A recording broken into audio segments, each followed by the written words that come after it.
여러분 반갑습니다. 전 최장수입니다. 여러분들은 투자를 하시면서 만족할 만한 수익률을 경험해 보신 적 있으신가요? 만족할 만한 성과를 거두신 분들도 그렇지 않으신 분들도 계실 거라고 생각하는데요. 저는 올해 3월 주식 평가금 1억 원을 넘겼습니다. 제가 투자 중인 종목을 보시면요. 최근 며칠 많이 하락하긴 했지만 여전히 가장 높은 수익률을 기록 중인 부와 QQQM, 그 다음으로 SCHD와 리얼티인컴이 있습니다.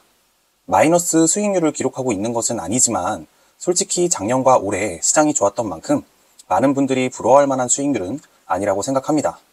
2022년이나 2023년에 기술 종목들 중 대충 몇 종목만 찍어서 매수하신 분들이나 레버리지 ETF를 매수하신 분들, 혹은 단순하게 나스닥 100 ETF나 S&P 500 ETF만 매수하신 분들의 수익률이 저보다 몇 배는 더 좋을 겁니다.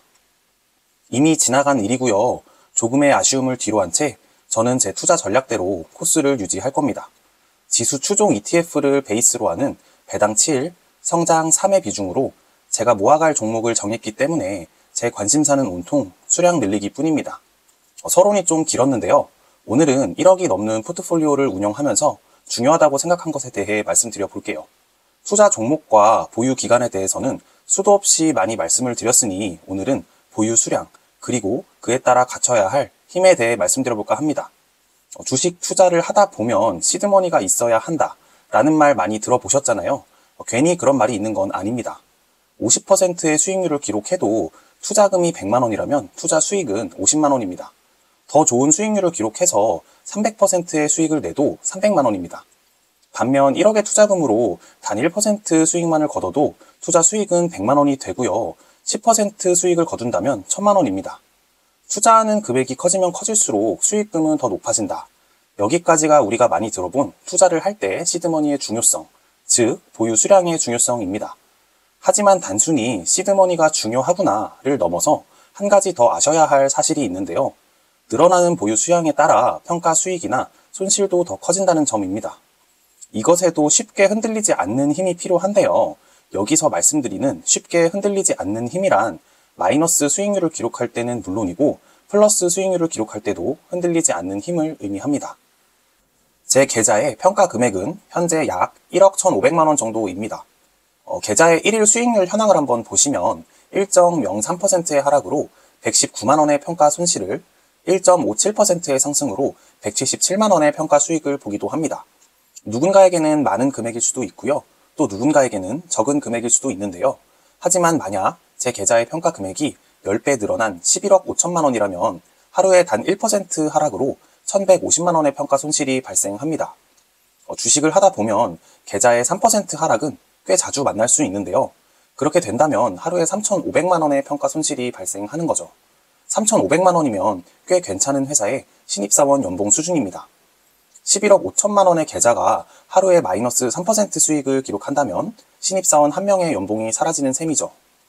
반대로 수익률이 플러스일 때도 마찬가지입니다. 개인적으로는 마이너스일 경우보다 더 힘들 거라고 생각하는데요. 엔비디아의 차트를 한번 볼게요. 엔비디아는 2022년 10월 13일 10.8달러였습니다. 그리고 2024년 6월 20일 140달러까지 상승하며 전 저점 대비 13배가 올랐습니다. 10달러의 엔비디아를 높은 비중으로 매수했다고 가정하면 이후 140달러까지 치솟는 과정 중에 매도를 하지 않으신 분들은 과연 몇 분이나 될까요? 15달러가 왔을 때, 20달러가 왔을 때, 30달러가 왔을 때 계좌의 큰 비중을 차지하고 있는 만큼 매도의 유혹이 엄청나게 찾아왔을 겁니다. 대부분의 투자자들은 아마 진작에 매도했지 않을까 싶습니다. 정말 소액으로 투자한 종목이 투자하고 있는 종목 중에서 가장 높은 수익률을 기록하는 경험을 해보신 적 있으신가요? 저는 있고요. 아마도 대부분 한 번쯤은 그런 경험이 있으실 거라고 생각합니다. 소액으로 투자하는 만큼 마음의 부담이 적기 때문일 겁니다. 다른 말로 하면 소액으로 투자한 금액만큼의 변동성은 충분히 견딜 수 있는 힘이 있다는 겁니다. 어쩌면 그 수준을 넘어서 아예 신경을 쓰지 않을 만한 돈그릇의 크기가 갖춰졌기 때문이겠죠. 저 역시 2023년에 SOXL이라는 반도체 3배 레버리지 주식을 매수해서 100% 가까운 수익률로 매도한 경험이 있습니다. 한 200만 원 정도의 소액을 투자했는데요. 3배 레버리지 상품이긴 하지만 투자금 자체가 워낙 적었기 때문에 제 총 자산에 끼치는 영향은 미미했습니다. 그래서 많이 오르나 많이 떨어지나 별다른 신경을 쓰지 않았던 것 같습니다.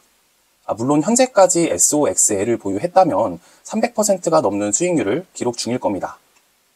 하지만 그 당시 제 돈그릇의 크기가 크지 않았던 만큼 높은 비중으로 SOXL에 투자했다면 100% 수익은커녕 50%, 30%의 수익률, 아니 어쩌면 마이너스 수익률로 매도했을지도 모릅니다.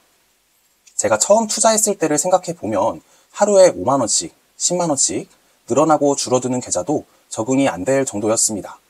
눈물을 머금고 다음날 우스갯소리로 치킨 한 마리값 벌었다, 족발값 벌었다, 혹은 아웃백 갈 돈 잃었다 라고 말하곤 했습니다. 시간이 꽤 지나고 저는 그동안 적립식 매수로 꾸준히 투자하며 제가 감당할 수 있는 돈그릇의 크기를 키워왔습니다. 그래서 현재 저는 하루에 300만원, 400만원의 등락에는 쉽게 흔들리지 않을 만한 힘을 가지고 있습니다. 그 정도 금액이면 명품백 한 개 가격 정도 되나요? 치킨과 족발에서 현재는 하루아침에 명품백 하나를 잃기도 하고 얻기도 할 정도로 꽤 많이 성장했습니다. 하지만 당장 오늘부터 신입사원 연봉인 3천만원, 4천만원의 등락을 견디라고 한다면 아마도 저는 하지 못할 것 같습니다. 그렇기 때문에 저는 꾸준한 적립식 매수를 통해 투자금의 크기를 점차 늘리며 더 큰 금액의 변동성에도 흔들리지 않을 돈그릇의 크기를 여전히 키워가는 중입니다. 사람마다 투자 성향은 다르겠지만 시드머니를 마련하고 투자를 하시려는 분들은 소액으로 먼저 투자해 보시길 추천드립니다. 정기 예금이나 적금에 익숙하신 분들이라면 더더욱 점진적으로 투자 금액을 늘려가면서 돈그릇의 크기를 키워야 합니다. 나는 그런 것 따위 눈 하나 깜빡하지 않는다 라는 분들은 그냥 하시면 됩니다.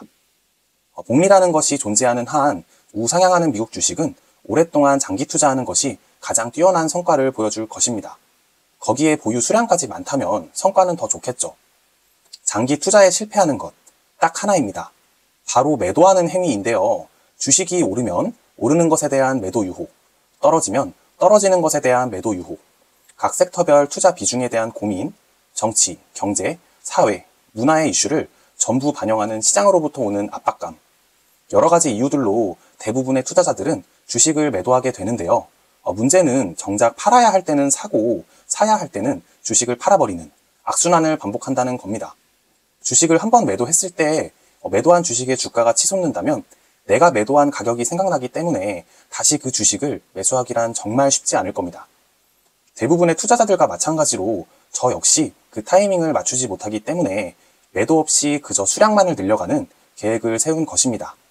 물론 이건 종목에 대한 믿음이 있어야 가능한 이야기이고요. 저의 경우 ETF를 제외한 개별 종목에서는 그 믿음을 얻지 못했습니다. 많은 분들께서 장기 투자를 성공하기 위해 참 많은 노력을 하는 것 같습니다. 변동성을 줄이기 위해 다양한 포트폴리오도 구성해보고 유명한 투자 대가들의 저서를 읽거나 강연을 보기도 합니다. 제가 이렇게 영상을 만들면 대부분 저와 비슷한 투자 가치관을 가지신 여러분들께서 시청해 주십니다. 그 과정에서 서로 힘내고 소통하며 오랫동안 장기 투자할 수 있는 힘을 얻어가는 것이 아닌가 싶은데요. 곰곰이 생각해보면 저 역시 유명한 투자 서적을 읽거나 장기 투자와 관련된 영상을 찾아보는 것도 결국에는 내가 가고 있는 이 길이 틀리지 않았다고 확신받기 위함이지 않을까 싶습니다. 가장 쉬워 보이면서도 어려운 시장지수 ETF 투자. 정답인 것을 알면서도 매 순간 흔들리지 않기 위해 많은 분들이 엄청난 노력을 하는 것 같습니다. 우선 저는 평생 투자할 계획이기 때문에 제가 영상을 통해 꾸준히 보여드리겠습니다. 오늘도 영상 시청해주신 여러분 정말 감사드리고요. 구독과 좋아요 부탁드립니다. 감사합니다. 전 최장투였습니다.